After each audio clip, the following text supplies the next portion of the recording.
This episode is sponsored by Pet Matrix Premium Canine Supplements. Straight Up Dog Talk is super excited to be partnered with Pet Matrix. After exhausting several other pet supplemental brands, I am now seeing the results that I have always been searching for Toby and Fitz. Pet Matrix supports all three pillars of canine wellness using their cell matrix delivery. It delivers nutrition directly into the cell. If you're looking for a supplement that pairs with nature and science, look no further and get your dog on Pet Matrix today. Welcome to Straight Up Dog Talk, a new kind of podcast where no topic is off limits. We're bringing in experts and owners to have the conversations we should be having as a dog community. Each week, a new guest will share firsthand experiences, educational resources, or professional guidance to help you learn and grow along with your dog. You won't get one perspective here, you'll get them all, because every dog is different and every owner is too.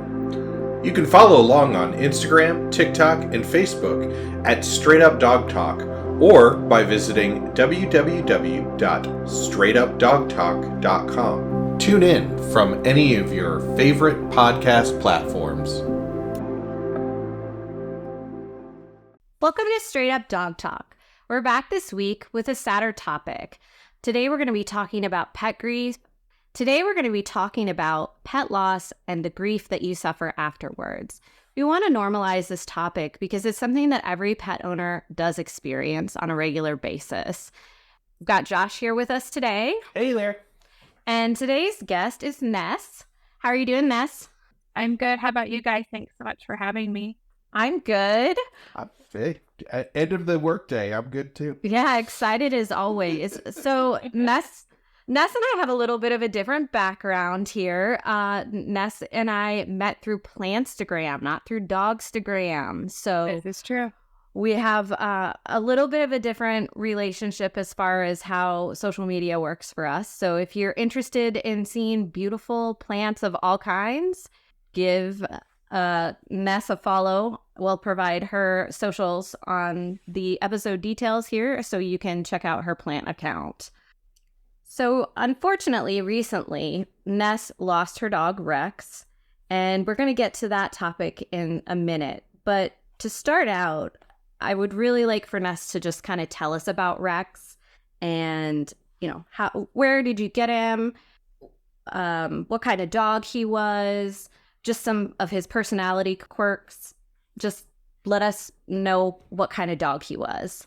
Sure. So I got Rex as a puppy. He was interesting enough, I grew up rescuing dogs, and Rex was actually the only dog that I ever got from a breeder.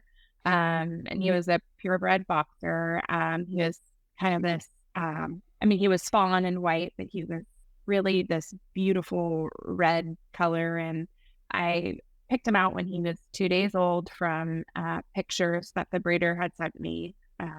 Originally, I had wanted a brindle female, and I was absolutely set on that.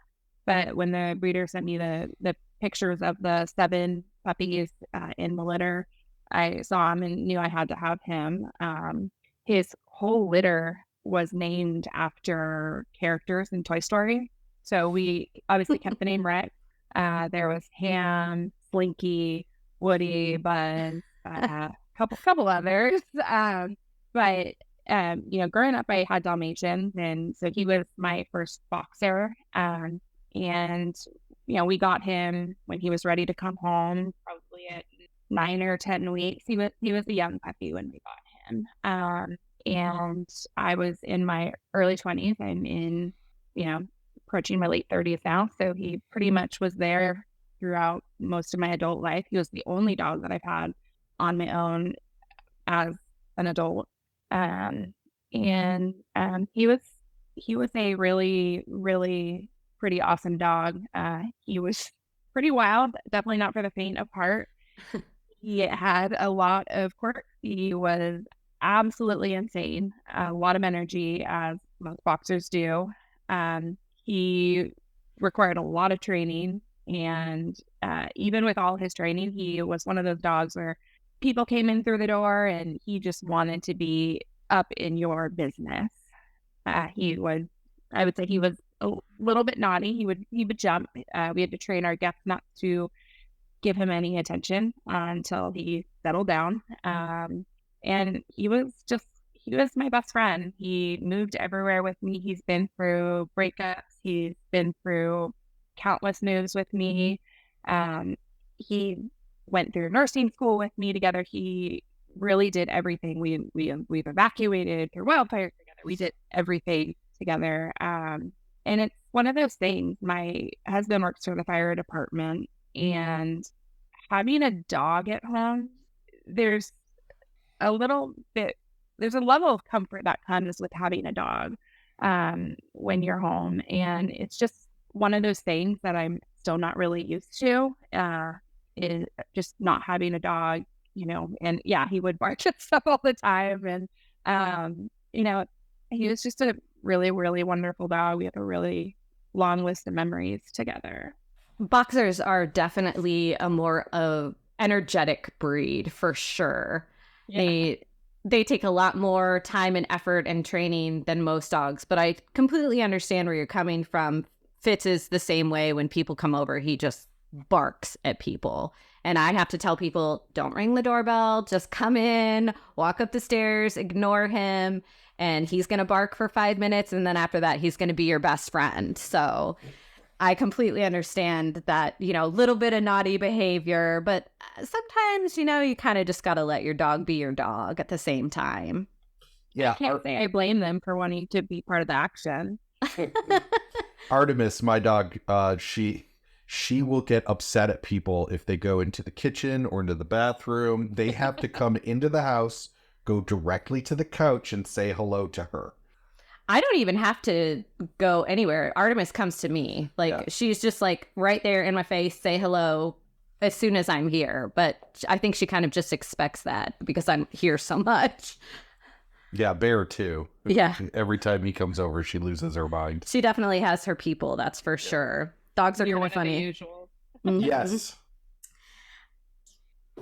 When we talked the other day about Rex, you mentioned some things about him that were just some kind of funny stories. Let's touch on those things, like how he was a picky eater, how he was a food thief. Just give us an idea of what life with Rex was like. Sure. So I think one of the stories that I was kind of telling you about was for a short stint of time, for a year, we lived in an apartment together. And I would come home on my lunch break. I would come home after work, and he would be there. My apartment was tiny. I could see the entire apartment when I walked in through the front door. But on one particular occasion, I came home and I couldn't find him. And it's not like there was anywhere for him to go. It was an apartment. But one of the most hilarious things about Rex was he could open doors. He literally could open the doorknobs, the kind that are more of like a lever that you would push down on to open. He could open those. He could open them and push them. He could open them and pull back. He could stand on two legs and pull open the door. And when I lived in my apartment, I had to keep my bathroom door closed because he knew how to get into the trash, even though it was under the sink. And as gross as it sounds, he really liked to use tampons and stuff like that. For being a picky eater, he liked that kind of stuff, and I just never really understood it. But I came home and I couldn't find him, and I go to check the bathroom, and the bathroom door's locked. And it's the kind where you take one of the skewers and you can like pop it open, the lock. And I walked in, and he had locked himself in the bathroom. I think the door had probably closed just enough behind him, and he was trying to get out, and he locked himself in. And of course, the trash was everywhere. There was another occasion where he got a little anxious when I was gone, and he chewed up all of those, the blinds that hang over your slider. He chewed up all of those. Luckily, the maintenance guy, I was really nice to him. I always said hi, and he just went ahead and replaced them for free. And then from that point on, I tied them up and put them to where he couldn't have them, and the blinds were always open. That's just how we had to live after that. And he would steal my chapstick always. always steal my chopsticks off the tables. Like they're like the blue chapstick brand. He was obsessed with them. If I turned my back for 5 seconds, he'd be eating my chopstick. So between chopstick and tampons, yeah. And he was one of those dogs. He was like a pogo stick. Like he would jump so high over the fence. So we had a pretty decent sized fence. There was a 6-foot fence with 2 additional feet of lattice, but he could still jump high enough to where if you were walking by, you could see his head just like bouncing up and down over the fence. And I mean, this dog was just all muscle. He was like, had like no fat on his body. And that was probably because he was such a picky eater. He would starve to death if we didn't just leave food out. Like he was a grazer. He would come, take a few pieces of kibble, probably drop a few pieces of kibble on his way. You know, he would snack and run a lot. And he was just a real cool dog. That's funny that you mentioned that he thieved your chapstick, because last night I was outside and Toby really wanted to come inside, but Fitz was not done playing fetch yet. And I came inside and I had left a gift bag that my sister had brought me on the dining room table, which is something that I don't normally do because Toby is a thieving little bandit. Mm-hmm. And he got his head stuck in the handle of the gift bag and ripped the gift bag open. And you know what he was going after? Chapstick. I don't know what's in it besides, you know, whatever petroleum jelly that they like so much. But it, you know, he would turn his nose up at treats, like dog treats, and I never understood it. And you know, he definitely was a quirky dog, and we did a lot of stuff together. He loved car rides. He would jump in the shower with me. That was something that he liked to do, and I'm like, well, I guess you're getting a bath right now. And it actually made it pretty easy to keep him clean. Yeah, my first dog, Oliver, would steal my wife's underwear. Oh, that's pretty common. That's pretty common. Honestly, the like 2 things that we pull out of small dogs' stomachs are socks and underwear. Some of the scarier things were pantyhose out of a Shih Tzu and ponytail. Yeah. Oh, and the ponytail and ponytail holders because they get tangled up. And they're so small and easy enough to swallow, I can imagine. And they're usually laying around. At least in my house, they are. Dogs eat crazy things. Like the tampon thing, that's actually pretty common. Baby diapers, plastic bags, toilet paper rolls. Yep. Dogs are kind of maniacs. Shoes, yeah. Shoes tend to get more destroyed than actually swallowed, though. That's true. We did have to bring Rex to the vet once because of the tampon issue, and luckily it made its way out on its own, if you know what I mean. That's good. It's always better when it comes out on its own and you don't have to do emergency surgery to remove it. That's for sure. Yeah. I think that this is a good time to put this note in for the listeners. This is why, as a vet tech, I 100% always tell people, do not give your dogs rope toys. Mm-hmm. Because ropes shred, they get stuck in the intestines, and they knot the intestines up, and then you're spending thousands of dollars on surgery.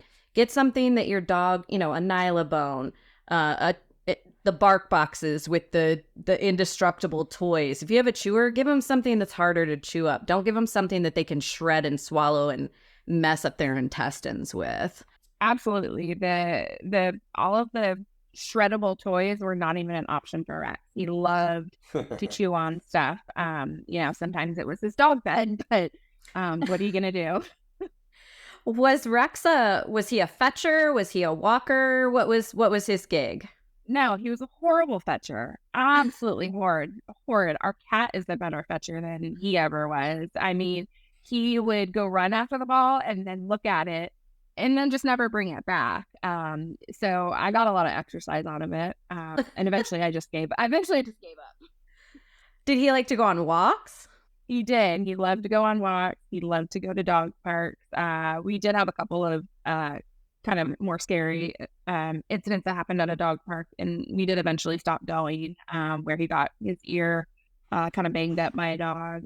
But for the most part, he loved being out and he loved going for rides. He loved going to the beach. There was one particular beach that we would take him to here in Stone County called Pinnacle Gulch, and you have to hike in, I don't know, maybe a mile each way. But it was completely enclosed beach, super protected, and no one was ever there. And so he would run around like mad, and he would come home absolutely exhausted. And when I was single and needed him to go on walks, I hired a dog walker, and those were usually the only days where he came home and was out like a light. Otherwise, he was always just kind of zooming around. Shout out to the dog walkers. I used to be a dog walker, and I know how valuable that is, especially now because Fitz is so active that there are days. I took a class recently and I had to hire my dog walker to come over and play with Fitz because he's so hyper. He won't allow me to get anything done. And she would come over and just wear him out for 30 minutes, and then he would pass out for 3 hours till she came back and do it all over again. I was pretty picky about who I hired as a dog walker for Rex because he was such high energy that I was so incredibly terrified that he would get loose, get hit by a car or something. But I did end up finding a pretty wonderful dog walker, and a lot of the pictures I have of Rex came from her. I would say 50% of those like kind of professional quality photos. Okay, probably more like 90% of the professional quality photos. Because mine were like selfies, whatever cell phone I had at the time, which 13 years ago was not that great. But so many of my photographs that I have of him came from my dog walker. She would send them to me. She also was, who boarded him at her house, and, he would sleep in her bed or he would sleep in her dog's bed. That's usually how it worked out. Eventually they ended up figuring it out and be able to both squeeze into the dog bed, her dog and my dog. And her dog actually kind of looked a little bit like Fitz. But it was one of those things where so many, in fact, including the picture of him on your website for the podcast, came from our dog walker. And for reference, that picture on the website, when you guys are scrolling through the catalog of dogs, Rex is the boxer with the love bug heart-shaped, like, little ear toggle things, headband thing on his head. It's absolutely darling. When she sent me that photo, I was like, that is the one that's going on the website because it is too cute. It was obviously around Valentine's Day that he went on that dog walk because all of the dogs were dressed up in either pink or some sort of Valentine's themed attire. I thought it was one of the just adorable photos. We had another person submit a photo of two of her dogs, and it's got Christmas scenery in the background. Like, I don't care what the background is, as long as your dogs look good for the website. That's all that matters, right? I used to make Rex pose in front of my Christmas tree and take a picture of him every year. Obviously, this was before I had kids because Rex preceded me having kids.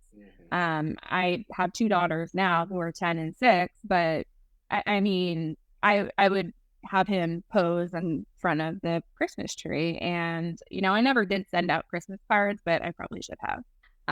When I was pet sitting and dog walking, I sent out professional cards with Toby and I for several years because my business closed like right after I got Fitz. So he was never on any of the professional ones, but I think we still have one on our fridge. You probably do. Yeah, yours and Jence's with her and Jack. The dog Christmas cards. They're the best, right? Like, yeah, and like years and years later, they're still on my fridge.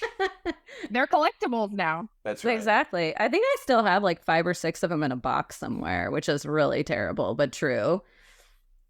All right, now we're going to get into the harder part. So you lost Rex in August, is that correct? Or September? September. So we put him down on September 8th. His birthday was at the end of August. And he had just turned 13. What led you, other than his age, obviously 13 is pretty good for a boxer, but what led you to the decision that it was time to let Rex go? Because I know that you had a veterinarian come to your house. Right. And do the euthanasia in your home, which is a special thing that we will talk about again here in a minute. But Yes. let's talk about how we got to that point. So kind of going back to, I guess you can call it his misbehavior of him jumping on guests when they came over. As much as it was one of the things that drove me insane, it was one of the things, once it stopped happening, that I knew he was going kind of in a downward spiral. He had some arthritic flares, where we had to take him to the vet. It was pretty scary, actually. A few times we had to take him in and get him fluids and like actual, like pain medications, and then he would go back to normal. But it was one of those things where he was starting to lose energy. He wasn't jumping on people, which was not because of my great training, that's for sure. But he was starting to slow down. I noticed that he was starting to definitely get some pretty severe cataracts. We had biopsied, I don't even know how many lumps and bumps on him. Nothing that was really indicative of cancer, but eventually we stopped biopsying because we knew that in his age, he was probably 11 or 12 at this point when we made the decision that if one came back cancerous, there was not anything that we were going to do except for just keep him comfortable. But towards the end, I mean, I couldn't even give you an estimate of how many bumps of various sorts. Some were like mast cell tumors, some were fatty tumors, some were just like really obnoxious, an annoying skin tags on his ears. One was on his eye. He was kind of, slowly starting to fall apart, but he still had good energy. And so we kind of went about our daily lives, and I kind of noticed that he was starting to lose weight. He was always kind of a picky eater, and he was always kind of on the skinny side. And so when I really started noticing, his hip bones starting to show, and he was definitely deaf by the time we put him down. He could be 3 feet from you, and he could be, yelling, rats, rats, rats. Absolutely nothing. He wouldn't even acknowledge that you were there. And I'm pretty convinced that he was mostly blind by that point. And all those things considered, and he was starting to lose his bowels and not being able to control his bladder. And that wasn't even really the stuff that bothered me. I mean, just get a carpet cleaner. That's we own one. But what did it for me was his legs were starting to give out.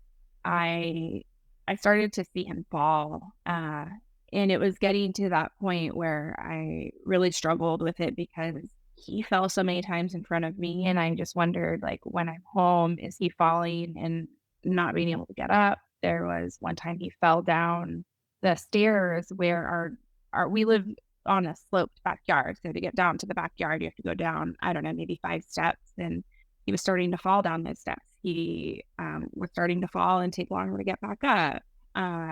And there was one day where I didn't think he was getting back up. Sorry. It's okay. Take your time. And I knew it was coming. And the difference was that you could tell he was in pain. He couldn't really like sit down all the way. I'm sure, you probably saw dogs where like when they're in pain and arthritic, they can't even really sit down all the way. They're like not really standing. They're not really sitting. They just seem like they can't get comfortable. And the day that he couldn't get back up, he fell, and I just couldn't deal with the thought of what if he falls and he doesn't get back up and he breaks a hip, and then the end of his life is this traumatic trip to the emergency that it just wasn't something that I wanted for him. But arranging for a vet to come to the house kind of on a scheduled basis was not really easy either. In some ways, I think I was hoping that he would just go on his own, that I would wake up and that he would have passed peacefully in the night, but in pure Rex fashion, that just wasn't going to be how he went out. I've actually been dreading the same thing. Both of my Yorkies, my first one got up with my wife, went downstairs, got into the kennel, that's kind of his safe area. We just kept the door open. she left for work, and by the time I came downstairs, he had just passed. Which was easier. I can't imagine. I mean, I'm sure every dog owner has that what if, so I can't imagine what you've been through in making that decision. Do you think, since you are a medical professional, that contributed, kind of to your ability to look at Rex and say, okay, it's time for some hard math? Yeah.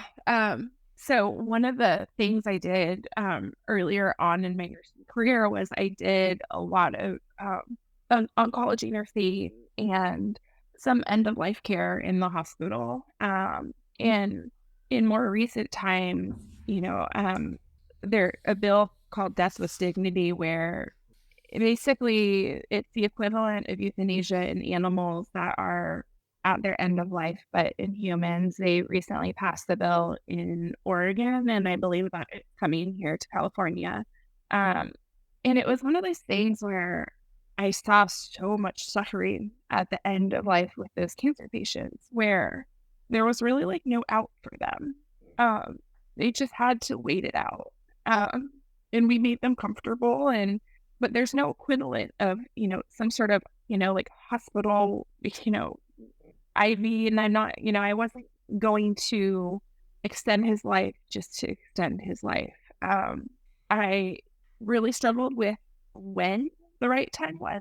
Sorry.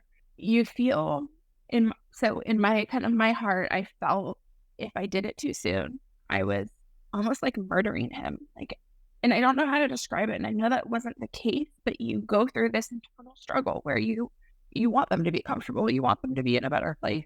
But then if I waited too long and he fell and he got hurt, then that was going to be the end of life that I didn't want for him. I didn't want to have to hurt him, putting him in the car, taking him to the vet.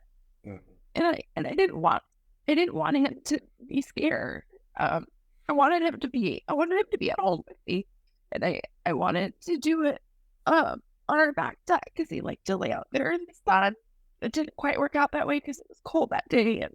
But it was one of those things where I finally had to ask a friend of mine for the names of 2 veterinarians who would come to the house. And one of them specialized only in end-of-life compassionate care. And he was a retired veterinarian. And, he had this cute little business card that, very, no website. He's just like old, like sweet retired veterinarian. And I dreaded making the phone call, but I knew that with kind of winter coming around the corner, it was one of those things where I bet Rex could have lived maybe another month or 2.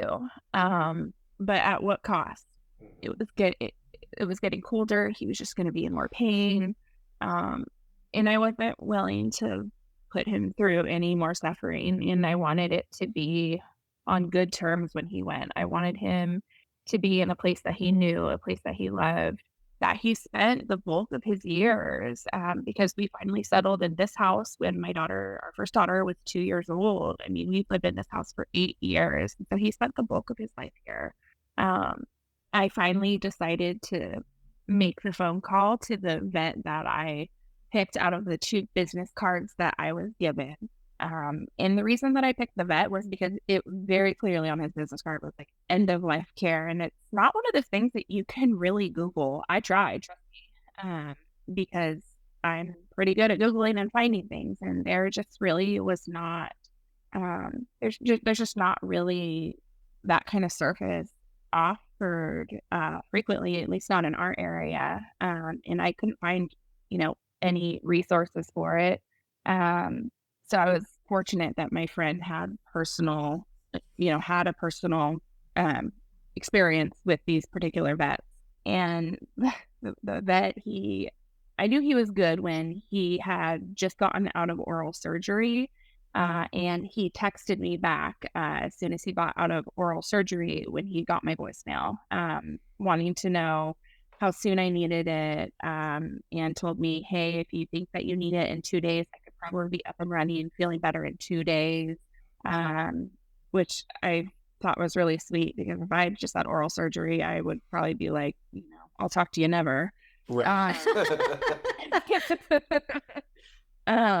But one of the things that I had to decide was how soon, and I felt myself having to, and this is not by any means anything that the vet did or said to make me feel this way, but I think for my own conscience, I had to explain why I am, in essence, like scheduling the death of my dog, and saying it's not urgent. And it, I guess, wasn't urgent, but it was one of those things where I ultimately decided that that was what needed to happen for me to do, to be my last kind of act of love for him. And so I knew that I wanted to do it on a day where things were calm around the house. We had been having some construction done on our backyard, and our contractor had wanted to come the day that he was getting put down. And I said, absolutely not. There will be no other people here besides me, my husband. And I had offered to my daughters, particularly my older one, my 10-year-old, Vienna, I asked her if she wanted to be there. I was probably her age when I started being present with childhood dogs that we would have to put down for, various reasons. But she was very adamant that she did not want to be there. I don't think, she's a pretty sensitive kid, and I don't think it would have been really great for her psyche. So we opted to do it on a Friday morning, when the kids were in school, kind of mid-morning. And, the vet checked in with me, a few days prior and said, are you absolutely certain that this is, when you want to do it? No pressure if it's not. Like, I will work on your timeline. And, the guy probably talked to me for an hour. Keep in mind, he just had oral surgery. And the guy talked to me for probably an hour the first time I talked to him on the phone. It was one of the most amazing things, because not everyone can you talk to about dogs. Some people are like, well, it's a dog, or, they don't understand that, what a dog that you've had for 13 years has been through everything, has been through me going to college, went through me getting married, moving a million times, having kids. Like, there is really nothing in my adult life that was of really any significance that happened before him. And it was one of those things that I don't think that anyone else besides this particular vet could have really kind of calmed me and made me feel like I was making the right choice, because I wasn't really sure if I was making the right choice. And my husband would ask me, like, are you sure that this is what you want to do? I mean, he was our dog, but he was my dog, if you know what I mean. Yeah, absolutely.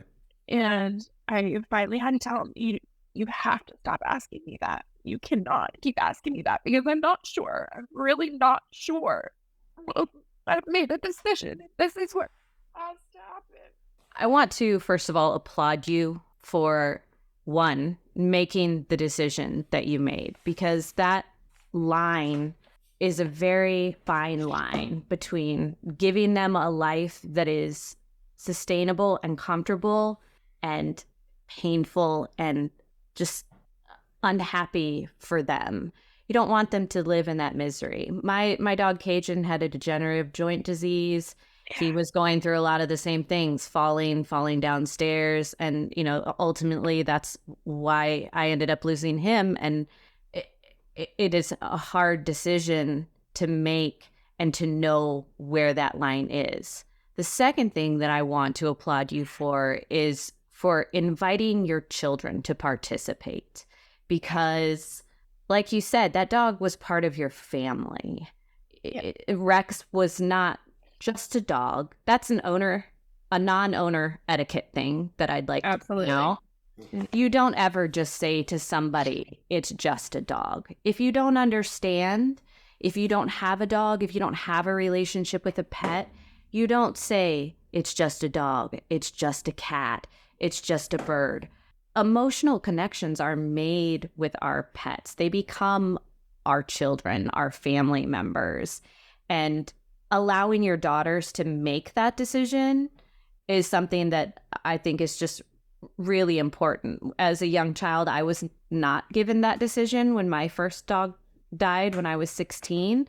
I really struggled with that for a long time. I didn't realize it until later in life that that's what I was struggling with, but it hurt me in a way that I couldn't have explained back then. And so giving your daughters the opportunity there was just, that's something that I really, really think was very strong and very brave of you. Thank you. I mean, it's one of those things too, as a parent, where you never really know if you're doing the right thing. And that's kind of how I felt with that in particular. And just in general, I mean, for all intents and purposes, Rex was my baby. Also, he's like my firstborn. I mean, we did everything together. He slept in my bed. Like, I mean, he was my baby. Always under the covers, like total bed hog. But it was one of those things where when I made the decision, and it was about a week out when we like set the date. But there's nothing like having a countdown to your dog's death. It was one of those things where I would walk downstairs in the morning, because at this point you couldn't even get up the stairs. But it was one of those things that I felt so guilty walking down the stairs and knowing like we're one day closer. And like he didn't know it. And that was one of the things I was really scared of, was knowing when the vet came and that he was probably going to have that one more burst of energy, because this vet was going to be someone new and exciting. And when someone is new and exciting, that is when Rex has the most energy. And I was very thankful for the vet that we talked about that. I said, I just have this feeling that when you get here, he's going to have like a short stint of like puppy-like behavior where he wants to know who you are, wants to know what you're doing here. And I'll never forget, it was 10 a.m. was when it was scheduled, and the vet was really punctual, and I didn't know if I wanted that or didn't want that. I didn't want if I wanted him to be early or late, and I knew, because we live on a dead-end street, I knew that when a car rolled up around 10 a.m. and it wasn't a car I recognized, it wasn't our car, it wasn't our neighbor's car, that was Dr. Brown was the vet's name. And I couldn't even greet him at the door. I had my husband do it, and I was just laying with Rex on the living room floor, literally right. I'm on the living room floor right now, and I think though that Rex knew once he kind of sniffed the vet what was happening, because he kept trying to get away from me, and that was hard. But eventually, we kind of got him to settle in, and like our den, it's like, I don't know, it's like a hodgepodge of my plant room versus like kids distance learning room, playroom, like I don't know what kind of room it is, but it's like your extra room that you have downstairs sometimes. And we could have done it outside, because one of the things that the vet warned me about was that when they pass, that a lot of the time they evacuate their bowels or their bladder. And but at that point I just was like, I don't care. I want him on my lap. I want him to be as close to me as possible. Like, none of that stuff matters. I mean, I'm a nurse, first of all, so none of that stuff matters to me anyways, but definitely my dog, I wanted to hold him until like the very last moment. And, it had been a long time. I was probably a teenager the last time I was there with a dog, like one of my dogs that we put down. And I kind of forgot the process. Like, they give them, the tranquilizer to like calm them, and then once they're asleep, then they give them, the meds that, ultimately, stop their heart. And he fought the tranquilizer, so he did end up needing a second dose, which was crazy because it was, he was such a fighter until the end. We were basing the dose, the vet, I'm pretty sure, based the dose on his most recent weight, which he had lost a ton of weight since then. He was just skin and bones by the time that happened, and just gray all over. And, once he was asleep, just like that feeling of, he was so heavy in my lap. Oh, I just won't forget that. Like, his, like, patting his head, and his ears were so soft. And that was one of the things I always loved about it. Like, his ears were so soft. And you have that moment, like, in the midst of it, like, wondering, am I still doing the right thing? But it suddenly, it's kind of a blessing that it was like, it's too late. It has to be done. And the vet was, like, so incredibly patient. He let me have as much time as I needed with him beforehand. And then when he did pass and he was gone and he checked, and he, let me check with his stethoscope too. I mean, I believed him, like, Rex was gone, but he knew I was a nurse, and he was like, "Do you want to listen?" I was like, "Sure." I mean, I wouldn't even know where to really check a dog part of it. I did it where I saw the vet do it. And it was one of those things where all at once you realize that, like, there's just like a million things in the house that are going to remind you of that. Like they're like 6 feet away from me was his food bowl where we would free feed him because he was like the world's worst eater. Like he wouldn't finish a bowl of dog food to save his life, and his water bowl.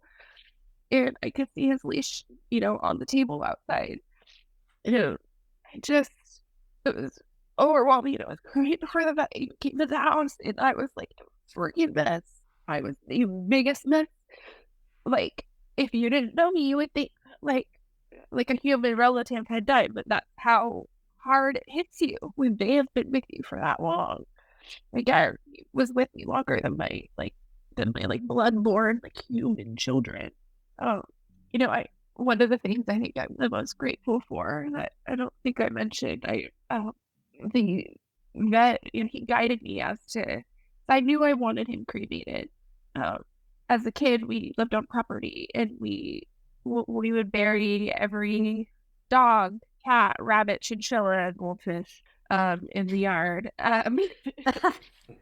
It's literally like we would bury the random like rescue field mice that got injured and that make it, and we'd bury them too. And every animal had a rock or a tombstone or something to, and so I feel for those people that bought that property. At any given point. Hope you're not planning on putting a deck in. Don't look out back. That's right. Definitely don't look in the flower boxes, guys.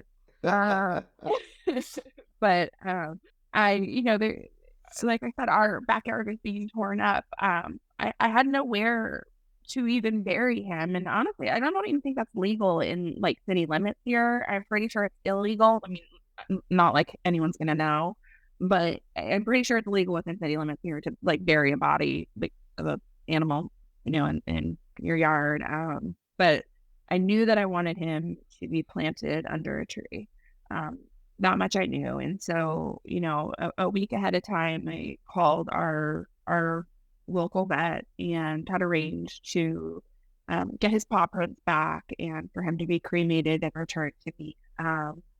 So that in spring, when our backyard is done being, torn apart by tractors, I'm going to buy a mimosa tree, which is this beautiful, like, orange and pink blooming tree that I've wanted for the longest time, and it's going to be Rex's tree. But that vet coordinated getting Rex to the vet after he was put down. My husband and I did not have to take him, which was one of the things that I am eternally grateful for, because I don't think I could have gotten in a car with his lifeless body. I don't think I could have done it. And I didn't want to be alone. I didn't want my husband to bring him and then be alone at home.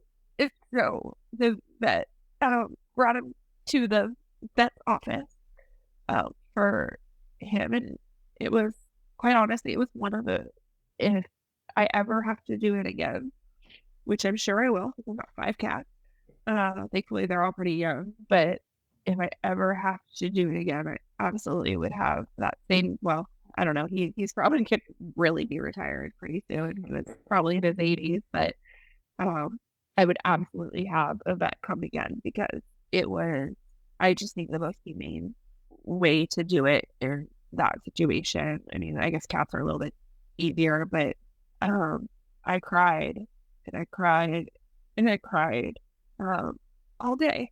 And then I think my husband and I, he was like, "You got to get out of the house. we got to get out of the house. So we went to this little wine bar like down the street, and it was kind of like on and off crying there. So they, these people at this wine bar probably thought it was insane, but the bartender was like, "Hey, I just had to put my dog down too," and bought me a drink. And so I guess that I didn't feel alone in the sense that it hit me that hard. I know other people go through it. It's just maybe not something that we talk about as often, because I think that there's some judgment as to how long does it take you to get over a dog's death.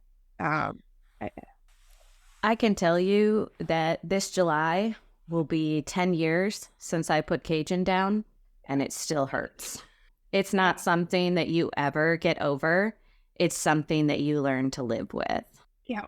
I mean, I still think about my dogs from when I was a teenager.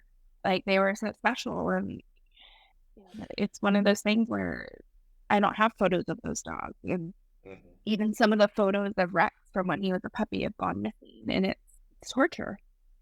It sounds like you had really great support, though, both from the doctor that came to your house and from your vet.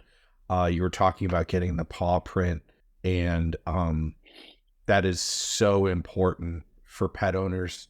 You don't want to think about end of life at all, but the reality of owning a dog or a cat or any animal, unless it's a tortoise, is that well, they'll outlive you if it's right. That's the point, is that you will probably outlive them. And it's one of those things to discuss with your vet, maybe during the year checkup when they hit 8, 9, 10.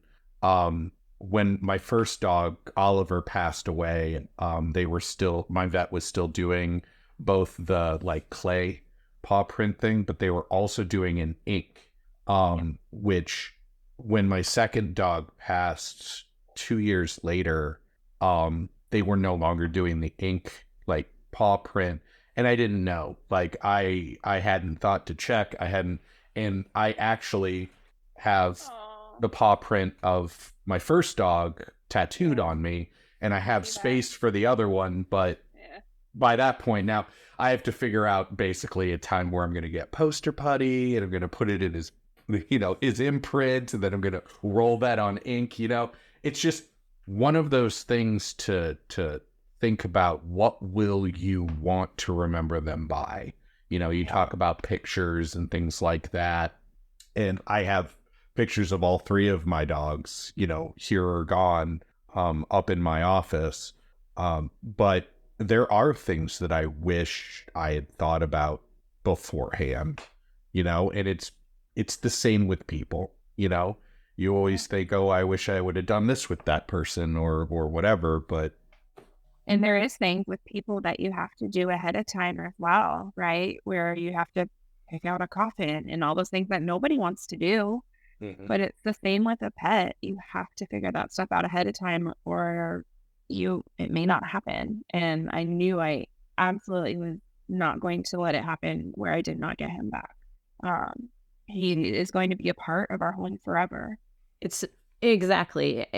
You get to bring that piece of them home. And it's funny that Josh mentioned his tattoo, because I also have Cajun's paw print tattooed on me.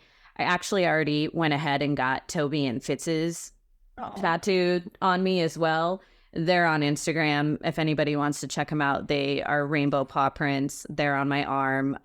They say that you're supposed to carry your heart on your sleeve, and so I do.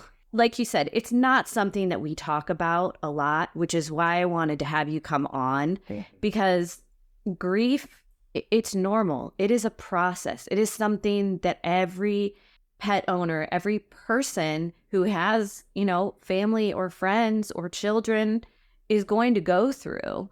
It just hits different when it's that first dog. Because Cajun for me was also the dog I got in my early 20s and made it through, like my mid 30s with me. He went through moving to 3 different states. He went through vet tech school with me. He went through marriage. He went through divorce. There were children, then there were not children. I mean, that's your whole life encapsulated in one living being that when they're gone, they're gone.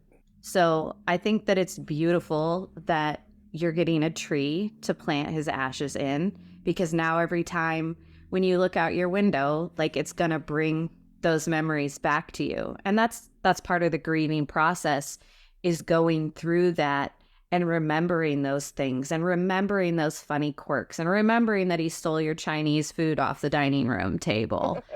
And much more. And much more. Unfortunately, we do have to wrap it up for this episode, but I really appreciate you coming on here and being so open and so honest about your emotions. I do think that the resources are not out there for the in-home vets. It's just not something that's as practiced. So I think that I'm going to have to do some investigation. If you wouldn't mind sending me the gentleman's information, just so maybe I can reach out to him and see what he recommends for other resources. Because again, this is an area that I would like to provide resources for people in. Obviously, this is going to be a state-to-state thing. And touching back real quick, I think it is illegal in most states to bury your dog in the backyard. So maybe don't do that until they're cremated, because I'm pretty sure there is a fine associated with that. Yeah, but I can imagine. But yeah, I will do some more research, and maybe we'll have another episode where we can actually talk about what you should do in those end-of-life care stages. Maybe we can get a veterinarian involved or something, but that's definitely for a future episode to come. I just checked, in Iowa, as long as you own the property that you bury them on, you can bury your dog.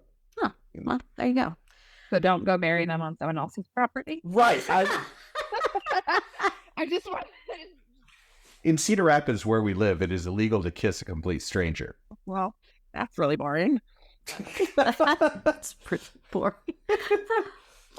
Again, thank you, Ness, so much for coming on and just pouring your heart out about this. I know it hasn't been that long since you lost him, and I'm just really grateful that you were willing to talk about it. And hopefully this episode will help others realize that this is a normal process and there is support out there, especially in this community. And again, as always, if there are any of you out there that are going through this, please feel free to jump in the DMs or email me, hit me up on the website, whatever you want, because I am a retired vet tech. I've been through this so many times with so many people. I've been through it personally. It is not easy, and I never want anybody to feel alone when they're going through this. So join us next week with hopefully a much happier topic. And thank you again, Ness, and we'll see you guys next time. Thanks for having me. Straight Up Dog Talk was created by Emily Breslin. It is edited, produced, and co-hosted by Josh Wasta under the supervision of Straight Up Dog Talk, LLC, and Emily Breslin. If you're enjoying this podcast, follow or subscribe to be sure you don't miss an episode, and leave us a review on your favorite platform. Looking for more honest and relatable dog content? Check out our sister show, Unpacked, with Jerry Sheriff and Madison Simpson. Thanks for listening to Straight Up Dog Talk. See you next week.